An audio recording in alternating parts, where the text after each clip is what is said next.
அனைவருக்கும் வணக்கம். இந்த காணொளியில் தினுசா புதுசாக விதவிதமாக டிஃப்ரெண்ட்டாக வேறையா வித்தியாசமாக நிறைய தற்குறிகளை நம்ம பார்க்க போகிறோம். காலம் தாழ்த்தாமல் காணொளிக்குள் போய்விடலாம். வாங்க வீடியோக்குள்ளே போயிடலாம்.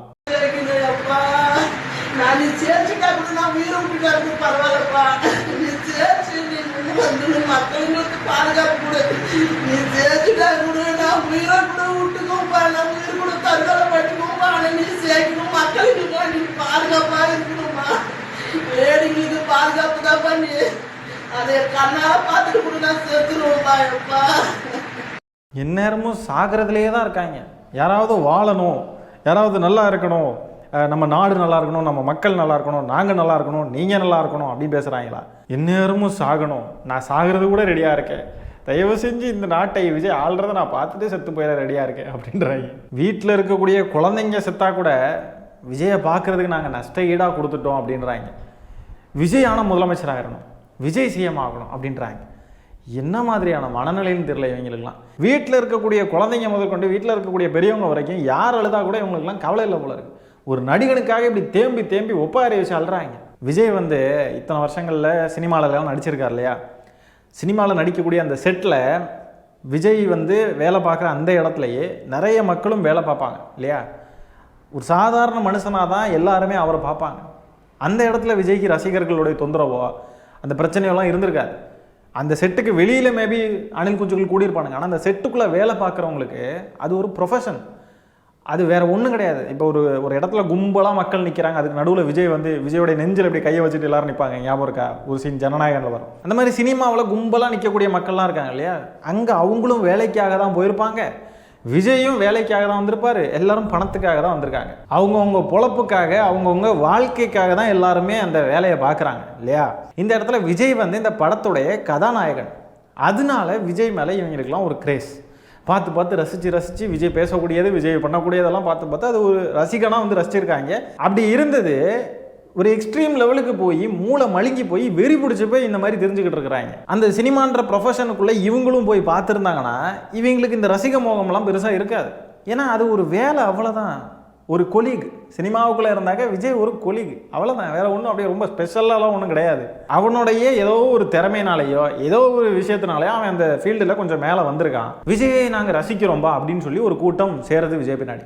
நானும் ஒரு காலத்தில் விஜய் ரசிகன் தான், நான் அதை என்றைக்குமே மறுக்க மாட்டேன். ஏதோ ஒன்று நமக்கு சின்ன வயசில் விஜய் படம், விஜய் பாட்டு, விஜய் வந்திருக்காருன்னா ஒரு இது இருந்திருக்கும். ஆனால் அது அரசியல்லையும் கண்டினியூ ஆகி அது கண்டினியூ ஆகிறதையும் தாண்டி இவங்கெல்லாம் நாங்கள் எங்கள் உயிரே விட்டுருவோம் அப்படின்னு சொல்கிற அளவுக்கு போய் நிற்கிறாங்கன்னா இதுக்கு பேர் கல்ட் மனநிலை இல்லாமல், இது ஒரு தற்குறி கூட்டம் இல்லாமல் நம்ம வேறு எப்படி சொல்கிறது? இந்த கூட்டத்தை ஒரு நடிகன், அவ்வளோதான்.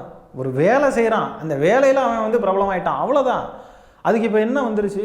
அவன் அந்த இதை குவிட் பண்ணிவிட்டு நான் உங்களுக்காக வந்திருக்கேன், உங்களுக்காக 200 கோடி விட்டு வந்திருக்கேன், உங்களுக்காக அதுக்காக வந்திருக்கேன், இதுக்காக வந்திருக்கேன்னு சொல்லி அவன் மாயாஜாலம் காட்டிக்கிட்டு இருக்கான். அதையும் இந்த மக்கள் நம்பிக்கிட்டு நாங்கள் உயிர் விட்டுருவோம், நாங்கள் செத்து போயிடுவோம், இந்த அழுதுகிட்டு கிடக்குதுங்க. அடுத்தது பாருங்க. ஹாய் ஃப்ரெண்ட்ஸ், நான் உங்க சேலம் பொண்ணு சரண்யா. உங்களுக்கு ஒரு சந்தோஷமான விஷயம் என்னன்னு கேளுங்க. கிட்டத்தட்ட ஒரு 3 மணி நேரமா ரொம்ப அழுது போராடி என் முருகன் கிட்ட ஒரு வாக்குறுதி கேட்டேன். ஸோ கண்டிப்பா கொடுத்துட்டாரு. நான் அதை சத்தியமா எதிர்பார்க்கவே இல்லை. திட்டத்தட்ட 8:30 மணி 12 சத்தியமா எதிர்பார்க்கவே முடியல. அவ்வளோ அழுக.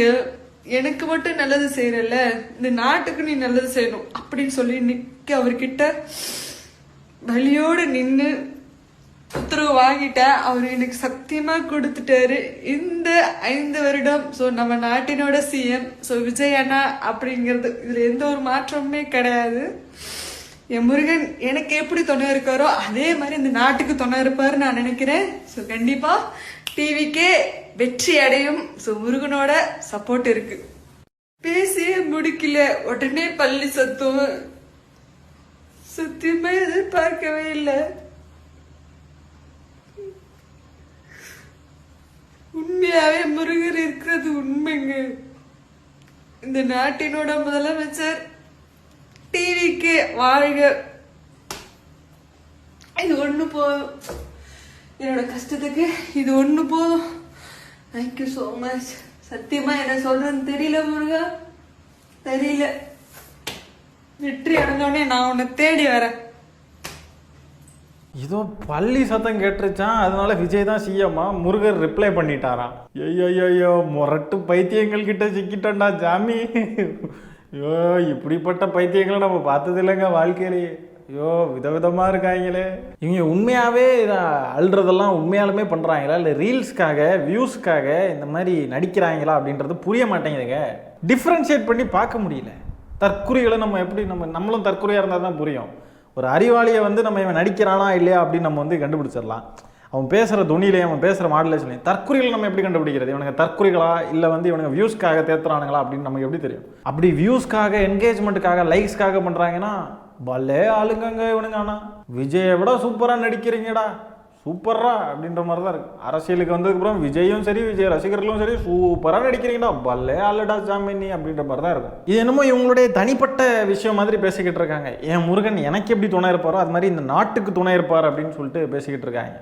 கடவுளையும் அரசியலையும் கலந்துக்கிட்டு இருக்காங்க. பாஜக சங்கிகளும் இவங்களும் ஒன்று தான், வேற ஒன்றும் கிடையாது. என்னமோ இவங்க தனிப்பட்ட விஷயம் மாதிரி பேசுகிறாங்க. இது 8 கோடி மக்களுடைய வாழ்க்கை சம்மந்தப்பட்ட விஷயம். சும்மா ஒரு நடிகன் கையில் நாட்டை கொடுத்துக்கிட்டு வாயை புலந்துக்கிட்டு ஆன்னு பார்த்துக்கிட்டு அழுதுகிட்டு இருக்க நாங்கள் ஒன்றும் முட்டாள்கள் கிடையாது.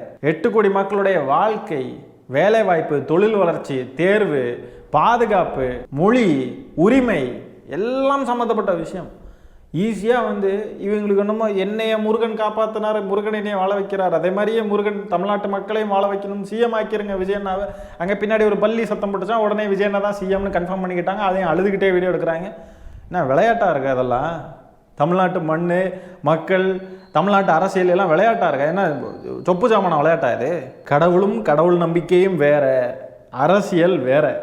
இது ரெண்டையும் கலந்தா ரொம்ப ரொம்ப ஆபத்தானது. பாஜக சங்கிகள் அதை தான் பண்ணிக்கிட்டு இருக்கானுங்க. அதை அப்படியே தமிழ்நாட்டுக்குள்ளே இன்ட்ரடியூஸ் பண்ண பார்க்குறாங்க இந்த தாவேக்கா சங்கிகள். பள்ளி கத்துனதெல்லாம் ஒரு விஷயமா? பள்ளி பல காரணங்களுக்காக கூட கத்தும், வேற வேற காரணங்களுக்காக கூட கத்தும். அதை எதுக்கு கொண்டு வந்து விஜய் கூட மேரேஜ் பண்ணுறீங்க? இந்த அம்மா வந்து கடவுள் முருகன் வந்து விஜயை சிஎம் ஆக்கிடுவாங்க அப்படின்னு சொல்கிறாங்களா? அடுத்தது பாருங்க, குலுக்கல் முறையில் யார் அடுத்த முதல்வர்னு தேர்ந்தெடுக்கிறாங்க. டேய் எங்கடா இருக்கீங்க நீங்கள்லாம்? என்னடா இப்படியெல்லாம் இருக்கீங்க? முடியலடா, எங்களால் முடியலடா, தயவு செஞ்சு எங்களை விட்டுருக்கடா. ஏன்டா இப்படியெல்லாம் பண்ணுறீங்க? யாரா நீங்கள்லாம்? கொடுமையாக இருக்குடா உங்களோட. கடைசி எடுத்து விரித்து பார்க்குறானுங்க பாருங்கள். இது பேப்பரை சொன்னேன், தாவேக்கா விசில் அப்படின்னு இருக்கு. அதுலேயே நல்லா எழுதியிருக்கானுங்க பாருங்க, கையெழுத்து நல்லா தமிழை கொன்று வச்சுருக்கானுங்க. இப்படி கண்ணை மூடிக்கிட்டு அப்படியே எடுத்த உடனே அதில் பேப்பரில் வர்ற ஆள் தான் சிஎம். இன்ஸ்டாகிராம் போல் நடத்துனா அதில் விஜய் வராரா, அதனால் விஜய் தான் சிஎம் அப்படின்னு நம்பிக்கிட்டு இருக்கானுங்க தற்கொலைகள். ஏன்டா உசுரை வாங்குறீங்க எங்கள் உசுரை? எப்படி கண்ணை மூடிக்கிட்டு ஏதோ ஒரு பேப்பர்லேருந்து எதையோ எடுத்து இவனுங்க பிளைண்டாக வந்து பார்த்தானுங்க இல்லையா, இதுதான் வந்து அப்படின்னு நம்பிக்கையோடு இருக்கானுங்க இல்லையா, அந்த மாதிரி தான் பிளைண்டாக விஜய்க்கு வாக்களிச்சிருக்கானுங்க. அரசியல்னா என்ன, நம்ம சூஸ் பண்ணுற கட்சியை எந்த அடிப்படையிலலாம் சூஸ் பண்ணணும், மற்ற கட்சிகளுக்கும் இவங்களுக்கும் என்ன டிஃப்ரென்ஸு, எதுக்காக இவங்களை ஆதரிக்கிறோம், இதெல்லாம் தெரிஞ்சு அறிஞ்செல்லாம் இவங்க பண்ணலை. அப்படியே இந்த குலுக்கல் முறையில் அப்படியே அந்த பேப்பரில் ஏதோ ஒன்று எடுத்த மாதிரி விஜய். ஏன்னா விஜய் நமக்கு சினிமாவில் பிடிக்கும், அவ்வளோதான். வேற ஒன்றும் ஒரு ரீசன் கிடையாது. இன்னொரு அதிர்ச்சிகரமான விஷயத்த சொல்லட்டா, குலுக்கிலாம் போட்டான் பார்த்தீங்களா, அதில் எல்லாத்துலேயுமே டிவிக்கே விஜய் தான் எழுதியிருக்கோம். உண்மையாலுமே அதில் வேறு முதலமைச்சர் வேட்பாளர்களுடைய பெயரும் எழுதியிருந்துச்சு அப்படின்னா எல்லாத்தையும் எடுத்து விரித்து காட்டியிருக்கணும் இல்லையா? இவனுங்க எப்படிப்பட்ட ஃப்ராடு கும்பல்னு நமக்கு நல்லாவே தெரியும். ஆல்சோ இதை வச்சு இதில் யார் வராங்களோ இந்த குலுக்கல் முறையில் எடுத்து பார்க்குறப்போ இவங்க தான் சிஎம் ஆயிடுவாங்கன்றதை நம்புறதுக்கு நம்ம ஒன்றும் தற்குறிகள் கிடையாது. ஆனால் எதுக்கு இதை சொல்கிறேன் அப்படின்னா, இவனுங்க இந்த ஃப்ராடுதனெல்லாம் நல்லா பண்ணுவானுங்க, எழுதி வைப்பானுங்க. எழுதி வைக்கிறதுல விஜய்னு எல்லாத்துலையும் எழுதி வச்சுட்டு பாருங்கள் நாங்கள் குலுக்கல் முறையில் நாங்கள் எடுக்கிறோம் அப்படின்னு சொல்லிட்டு எடுத்து அங்கே பார்த்தா அதில் விஜய் தான் இருக்கும். அதை காட்டிக்கிட்டு பாருங்கள் விஜய் தான் ஆக போகிறார் அப்படின்னு சொல்லிட்டு அதை வச்சு வியூஸ் பார்க்குறது, லைக்ஸ் வாங்குறது, என்ன கணக்கில் தான் இவனுங்கெல்லாம் இருக்கானுங்க அப்படின்ட்டே புரியல. ஒருத்தன் சொன்னான் ஒரு காலத்தில் ஒரு வீடியோவில், டிவிக்கே வந்து இன்ஃப்ளூயன்சர் மார்க்கெட்டிங் கட்சி தான், எல்லாருமே இன்ஃப்ளூயன்சர்ஸ், ஏதாவது வீடியோ போட்டு அதில் லைக்ஸ் தேர்த்தணும், வியூஸ் பார்க்கணும் அப்படின்னு தான் இருக்காங்க. இந்த வெள்ளை சட்டை சாண்டல் கலர் பேண்ட் இருக்கு இல்லையா, அது போட்டு அதை வந்து விற்பனை பண்ணாங்க. எலெக்ஷனுக்கு ஓட்டு போட போகிறதுக்கு இந்த ட்ரெஸ்ஸை வாங்குங்க. அதே மாதிரி ஜனநாயகன் போஸ்டர் ஓட்டுன டிஷர்ட் எல்லாம் விற்றுக்கிட்டு இருந்தானுங்க. அது மாதிரி விஜய் மாநாடு போட்டாக்க அந்த துண்டு கிண்டு எல்லாத்தையும் விற்றுக்கிட்டு இருப்பானுங்க புதுசாக. அதனால் இவனுங்க பார்த்தீங்கன்னா இந்த பிஸ்னஸ், வியாபாரம், இன்ஃப்ளூயன்சிங், அதுலேயே தான் இன்ஃப்ளூயன்சிங், ரீல்ஸ் போடுறது, வீடியோஸ் பண்ணுறது, அதுக்குள்ளே மட்டும்தான் இவனுங்க இருப்பானுங்க. கட்சியே அப்படி தான் செயல்படுது. இப்போ இந்த மாதிரி வீடியோஸ் பண்ணுறவங்களும் பார்த்தீங்கன்னா காசு, வியூஸு இதுலேயே தான் இருக்கானுங்க. அதாவது ஏதாவது உருப்படியாக பண்ணலாம்ல, ஏதாவது நல்ல கருத்துக்களை பேசலாம், அரசியல் பேசலாம், அப்படி ஏதாவது பண்ணுறானுங்களா? ஒன்றும் கிடையாது. குலுக்கல் முறையில் யார் சிஎம் பாருங்க. இதில் விஜய் வந்திருக்காரு, அதனால விஜய் தான் சிஎம் ஆக போகிறாரு. தமிழங்குடி தலைவங்குடி தர்மக்குடிய வீரக்குடிய விஜயக்குடி அப்படின்னு சொல்லிட்டு அதை வந்து போடணும் இல்லையா, பிஜிஎம்ல போட்டு அதை வச்சு கொண்டாடுவானுங்க பாருங்க அப்படின்னு சொல்லிட்டு இந்த தற்குறிகளை நல்லா ஏமாற்றி அவனுக்கு கிட்ட இருந்து லைக்ஸ் வாங்கி இந்த வீடியோ போடக்கூடியவனுங்களாம் நல்லா இருக்கும். ஏதாவது உருப்படியாக அரசியல் பேசி வீடியோ போட்டு சம்பாதிச்சாலும் பரவாயில்ல, அதுவும் கிடையாது. தற்குறி பாருங்க. அடுத்ததாக பாருங்க, இது செம ஹைலைட்டான விஷயம். இந்த காணொலியில் இவங்க பேசுகிறாங்க இல்லையா, அதை என்னால் போட முடியாதுங்க. ஏன்னா அதுக்கு பின்னாடி பேக்ரவுண்டில் ஒரு சினிமா சாங் ஆட் பண்ணியிருக்காங்க. காப்பிரைட் பிரச்சனை நமக்கு தான் வரும். இவங்க போடுறதே இவங்க ராவான வீடியோவாக ரா ஆடியோவோட போட்டாங்கன்னா நல்லாயிருக்கும். என்ன சொல்கிறாங்க அப்படின்றத நானே சொல்லிடுறேன். என்ன தெரியுமா சொல்கிறாங்க, இவங்க வெளிநாட்டில் எங்கேயோ இருந்து கிளம்பி சென்னைக்கு வராங்க. எதுக்குன்னு நினைக்கிறீங்க? மே 4ஆம் தேதி விஜய் வந்து ஜெயிக்க போகிறாராம். அதை செலிப்ரேட் பண்ணுறதுக்கு வந்துக்கிட்டு இருக்காங்களா. எல்லாரும் கிளம்பி வாங்க, ஓட்டு போடுறதுக்கு மட்டும் நம்மளாம் வெளியூர்லேருந்து கிளம்பி வந்தால் போதுமா? ஜெயிக்க போகிறோம், செலிப்ரேட் பண்ணுறதுக்கு வர வேண்டாமான்னு வந்துக்கிட்டு இருக்காங்க. வாங்க, தமிழ்நாடு ஆல்வேஸ் வெல்கம்ஸ் யூ. வாங்க, வந்து செருப்படி வாங்கிட்டு போங்க.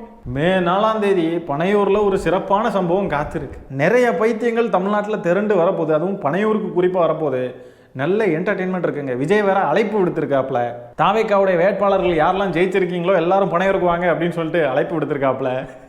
எவனும் வரப்போகிறது கிடையாது. செம ஃபன் இருக்க போது மக்களே. அது போக இந்த தற்குறிகள்லாம் வேற நம்ம கொண்டாடலாம் அப்படின்னு சொல்லிட்டு கிளம்பி வந்துக்கிட்டு இருக்கானுங்க. ஒவ்வொரு ஊரில் இருந்தும் ஜாலியாக இருக்க போது, மஜாவாக இருக்க போது. அடுத்தது பாருங்க, இந்த இன்ஃப்ளூயன்சர் மார்க்கெட்டிங் ரீல்ஸ்க்காக லைக்ஸ்க்காக எல்லாம் பண்ணுறாங்க அப்படின்னு சொன்னோம் இல்லையா. அதில் என்ன பண்ணுறாங்க இந்த அம்மணி அப்படின்னு பார்த்தீங்கன்னா, விஜயை போலவே மாற போகிறாங்களாம், டிரான்ஸ்ஃபார்ம் ஆக போகிறாங்களாம். மேக்கப்லாம் போட்டு எடுத்து பார்த்து கண்கள்லாம் குருடாக்கிருச்சுங்க.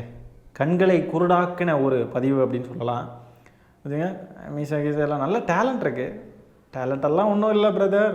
தற்குறிகளை வந்து மில்க் பண்ணலாம், கண்டென்ட் பண்ணலாம் அப்படின்றது மட்டும்தான் இவங்களுடைய ஒரே நோக்கம். கொஞ்சம் ஒரு மாதிரியாக இருக்காங்களே, வேண்டாம், வெளியே போயிடுவோம், கண்ணெல்லாம் குருடாயிரும் போல இருக்குது. விஜய் கெட்டப்பு போட்டாலே பார்க்க முடியாது. இந்த புலி படத்துலலாம் ஒன்று பண்ணுவார் பாருங்க, அந்த பேருன்னு ஏதோ ஒன்று மீசையெல்லாம் வச்சுட்டு வாய்க்குலேருந்து என்னமோ வெளியெல்லாம் வரும் அந்த சீனு. அதெல்லாம் மறக்க முடியாத நினைவுகள். விஜய் கெட்டப் போட்டாலே நம்மளால் பார்த்து சகிக்க முடியாது. இல்லை விஜயை போல் கெட்டப் போடுறாங்க இந்த தற்குறிகள்னால் எப்படி நம்ம பார்க்க முடியும்? தலைவலி தலைவலி, எங்கள் தலைவலி தலைவலி, தலைவலி தலைவலி, விஜய் தான், விஜய் ரசிகர்கள் தான் எங்கள் தலைவலி, என்றும் தலைவலி. அவதாரம் போல நீயும் அவதரித்தாயே. ஆகவே இந்த காணொலியை நான் இத்துடன் நிறைவு செய்து கொள்கிறேன்.